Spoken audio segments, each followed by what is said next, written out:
The following is a special presentation of Tony Kurre Radio. Keep your mission on your mind and your mind on your mission. This is Mission Minded with Michael Coleman. Welcome back to another exciting edition of Mission Minded. Keep your mind, your mission, your mission, your mind as part of Bite by Bite, a show, of course, both those run on Tony Kurre Radio and wherever you get your favorite podcasts. We're available on every major industry in our YouTube channel. And, of course, I do the show every single week with Michael Coleman. He is the CEO of the Heart of Alabama Food Bank. And, Michael, we have a very special guest today. Yeah, I'm real excited. It's taken us about 4 or 5 months of planning to be able to get this special lady. But before I introduce her, I want to kind of tell something that shows her impact. When I came to food banking and I had to understand the relationship, so Feeding America's national office, kind of sets the tone and kind of deals with everything on a national level. And they partner with 200 food banks, and all the counties are assigned to these food banks. And so it's really a unique relationship. And when I first got here, our food bank wasn't quite as engaged with the national organization and really didn't understand all that went on with that. And so when I came in, I remember my very first conference, and I was blown away as I began to learn about all the resources that Feeding America provides for us here on the ground. Feeding America, I've heard Claire say many, many times that, they don't distribute food, but they empower us. They build this huge network and this vast network of support that enables us to do our job. And bottom line is, without them and what they do on a national level, we could not be close to the impact we're making. But I talked with somebody, even though we weren't that well connected at the time, she told me that, she said, I said, I'm just so blown away at all the resources Feeding America. I've never seen anything like it. And she said, well, it wasn't like that in the past. And so I had never met Claire, but she said, that's their new CEO that's been there at the time about 4 years. And she said, they said her name is Claire Babineaux-Fontenot. And I was like, well, you know what? If I run into her, I'm going to tell her. So the very first conference I went to in Philadelphia last year, she spoke to the group, and I went up to her and I said, look, I'm brand spanking new, but I just want to tell you that everybody in the food banking industry who deals with this every single day just has told me that you have totally transformed this organization. And so I bring her in. I'm so privileged to be able to talk with her and introduce her. So at this time, I would like to introduce Ms. Claire Babineaux-Fontenot, the CEO of Feeding America. Welcome, Claire.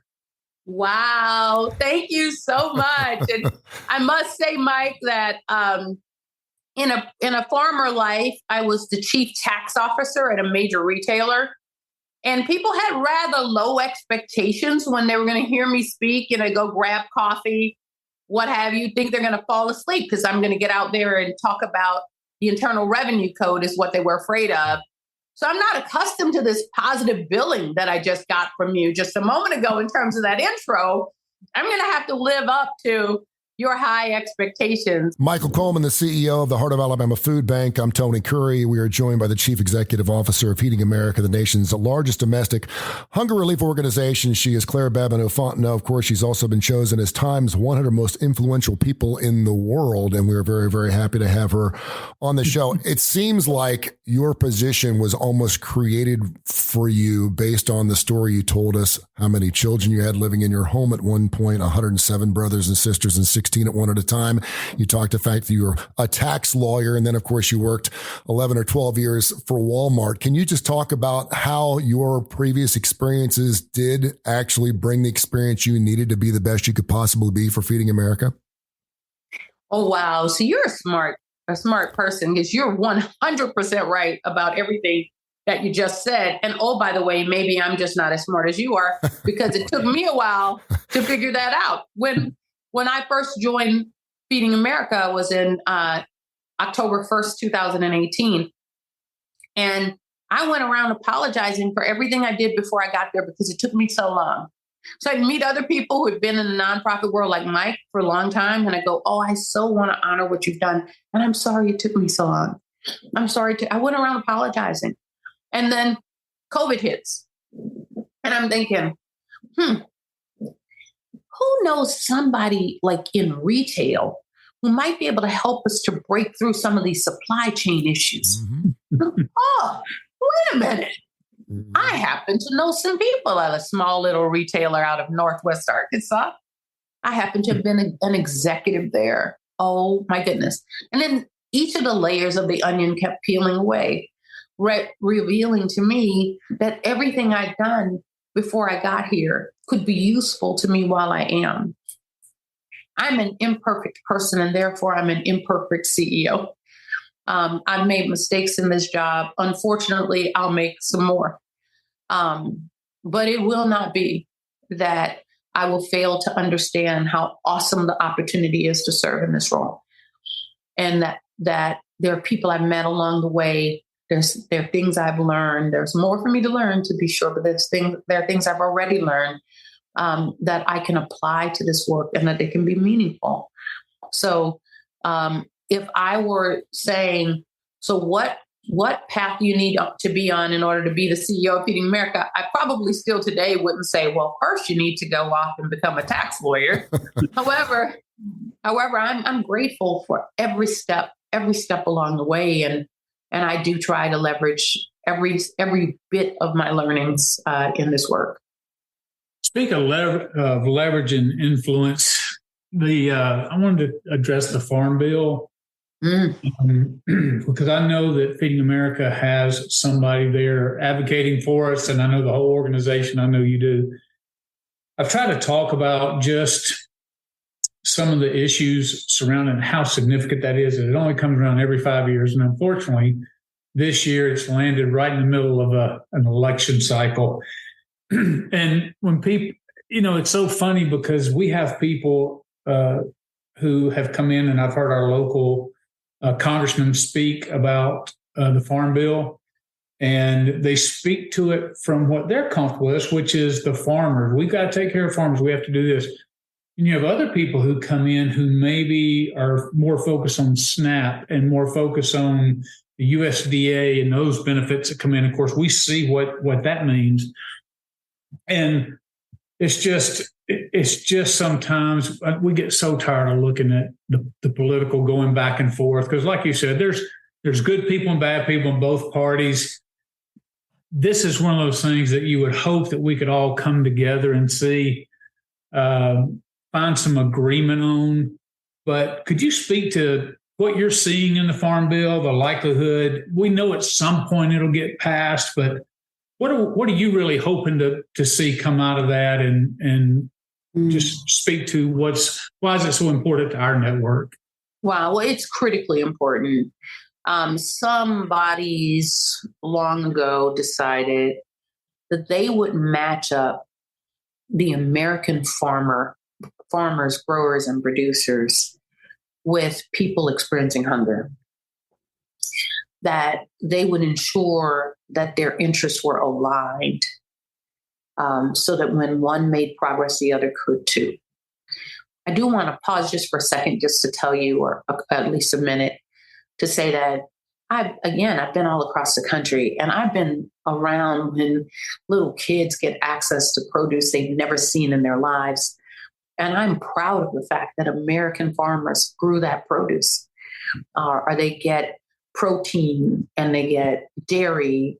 And I know American farmers, growers, and producers are the reason that they're there. So I think they come up with something special and awesome in the Farm Bill, because not only does it include the food through the supplemental, the Emergency Food Assistance Program, otherwise known as TFAP, where there's a subsidy that's provided to American farmers, growers, and producers through the USDA. And as a result of that subsidy, they have an opportunity to provide nutritious food to people experiencing hunger. So you've got the TFAP side of that. And then on the other hand, inside of that same Farm Bill, you've got SNAP. Supplemental Nutrition Assistance Program, formerly known as food stamps. And I have people they engage in some pretty ridiculous arguments as if I'm thinking, are you just trying to argue? Because when you think about TFAP, there are people who say, oh, you shouldn't care about TFAP because that's just good for the farmers. I'm like, oh, no, it's not just good for farmers. I've actually been on the ground. It's good for tens of millions of people in this country. Or, oh, no, you shouldn't care about TFAP. One more round on TFAP. Shouldn't care about TFAP because that perpetuates the current state. And you ought to be about addressing systems. And I'm like, that person who's hungry right now today needs food right now, today. And we can be a yes and culture. We can be a yes and country. And the Farm Bill gives us a chance to be yes and. So now let's talk about SNAP and some of the things I hear about SNAP. So I hear people say, oh, SNAP. Well, that system is just filled with so much fraud. I go, based on what? What are you saying based on? It's not filled with so much fraud. And then someone else says, oh, it has no fraud. I'm like, wait, does it have people? Because if it's got people, it's probably got some fraud. But it is actually one of the best run, best administered programs that we have in the country. So it is remarkably without fraud as humans go. Let me put it that way. Yeah. But here's the other thing about SNAP. SNAP helps people experiencing hunger to have the dignity of going into a grocery store on their own and making choices for their families. During the pandemic, another myth, during the pandemic, people got access to more SNAP benefits, pandemic era SNAP benefits. And you know what they did? They made healthier choices. Mm-hmm. We didn't put restrictions on them. We didn't say you're going to have to go buy more lettuce. We gave them more resources with which to buy lettuce. And they decided that they wanted to buy lettuce because they've already told me and they've told us so many times in the work that we do to engage with neighbors. They told us, I know the difference between lettuce and a Snicker bar. Yep. So there's that aspect of it, right? You get more nutritionally dense food. And what SNAP is, another powerful thing about SNAP, I don't know of any other thing, honestly. Maybe there are other things that do it too. But SNAP helps large retailers, mid-sized retailers, and wait for it, and small retailers. Right. Because the resources get put back into the community. You can't save the SNAP in the bank, right? Right. You get the SNAP because you need the food, so you use the SNAP to go get food, right? Okay. And then it stimulates the economy. So what I get excited about, Mike, would be coalitions like the ones that we have, Farmers Feed America, where people like Zippy Duvall sit on a stage and say, this bill is important both for TFAP and SNAP, right? And when you have FMI, a trade association with Leslie as the CEO, sit on that stage and she says, retailers and manufacturers are aligned in our understanding, our belief, our knowledge that the Farm Bill is important both for TFAP and SNAP. And I think Feeding America was on that stage too, and I had the privilege to represent us on that stage. I think Feeding America and I, in the national office, have a unique opportunity to bring together these coalitions that defy all of the stereotypes, right? That model what it means to be a yes and. And I believe that we're going to be productive with this Farm Bill. Truth is, I prefer a late great one than a bad fast one. Mm-hmm. Yeah. So I'm hoping that with the additional time that we get, that the fever breaks and that we get to help people to realize the unique opportunities we have to come together here. And we've done it before, and I have to be optimistic that we'll find a way to do it again. Thank you for your thoughts and the life. And again, your leadership example, you really embolden us. And I'll just add one more thing. I wanted to echo what you said about 200 different ways to do this. Not once has Feeding America ever told me how to serve the people in our community. All you've said is, how can we help you do it better?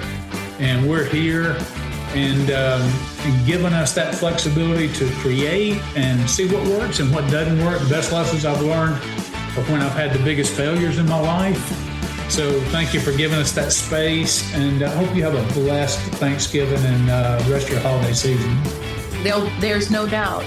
I am blessed, and it will be a blessing. Thank you both. So the real question is going to be, do you have any good ideas about how to take off about 10, 15 pounds? I do not. Oh, no. That'll be our next podcast. How's that? Right. Thank you both. Thank you, Claire. Bye-bye. Mm-hmm. Bye. This has been a special presentation of Tony Curry Radio.